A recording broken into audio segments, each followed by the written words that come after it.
Hi hello friends, మీరు చూస్తున్నారు middle class Mahesh. Power star Pavan Kalyan గారు పార్టీ శ్రేణులు మరియు అభిమానులను సంతోషపెట్టేందుకు ఎంతో కృషి చేస్తున్నారు. రాజకీయాలు, సినిమాలు సమన్వయం చేసుకుంటూ ఒక్క క్షణం కూడా వృధా చేయకుండా తన సమయాన్ని వినియోగిస్తున్నారు. ప్రస్తుతం రాజకీయంగా అనుకున్న దానిని సాధించిన పవన్ కళ్యాణ్ గారు భవిష్యత్తులో మరిన్ని విజయాలు అందుకోవాలని లక్ష్యంగా పెట్టుకున్నారు. ఆంధ్రప్రదేశ్ ప్రజల కోసం సినిమాలు పక్కన పెట్టిన పవన్ కళ్యాణ్ గారు ప్రస్తుతం అభిమానుల కోసమే సినిమాలు కూడా చేస్తే బాగుంటుందనే అభిప్రాయాన్ని వ్యక్తం చేస్తున్నారు.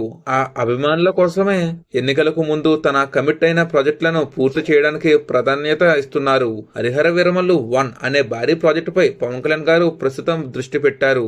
ఈ సినిమా మొదట క్రిష్ దర్శకత్వంలో ప్రారంభమైంది, కానీ ఆలస్యం కావడంతో క్రిష్ ప్రాజెక్ట్ నుండి తప్పుకున్నారు. తర్వాత జ్యోతి కృష్ణ దర్శకత్వం బాధ్యతలు స్వీకరించి చిత్రీకరణను వేగవంతం చేశారు. పవన్ కళ్యాణ్ గారి అందుబాటులో ఉన్నప్పుడు ఆయన సీన్స్ తీస్తూ, పవన్ కళ్యాణ్ గారు అందుబాటులో లేనప్పుడు ఆయన లేని సీన్స్ చిత్రీకరిస్తున్నారు. తాజాగా పవన్ కళ్యాణ్ గారిపై ఒక భారీ యాక్షన్ ఎపిసోడ్ ను తెరకెక్కించడం జరిగింది.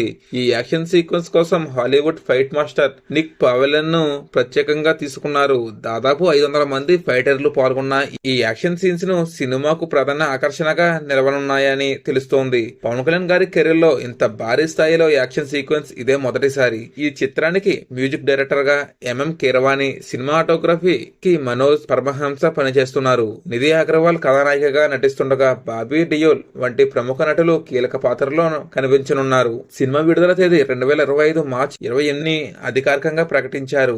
ఈ ప్రాజెక్టుపై పవన్ కళ్యాణ్ గారి అభిమానులు అత్యంత ఉత్సాహంగా ఎదురు చూస్తున్నారు. ఆయన నటన, యాక్షన్ సీక్వెన్స్లు సినిమాకు ప్రధాన బలంగా నిలుస్తాయని భావిస్తున్నారు. హరిహర వీరమల్లు 1 పవన్ కళ్యాణ్ గారి రాజకీయ ప్రస్థానం మరియు సినిమా కెరీర్ కు కీలకంగా నిలవనుంది. విడుదల తర్వాత ఆయన మరిన్ని ప్రాజెక్టులను ప్రకటిస్తారనే అభిప్రాయం అభిమానుల్లో ఉంది. ఇది ఫ్రెండ్స్ ఈరోజు వీడియో.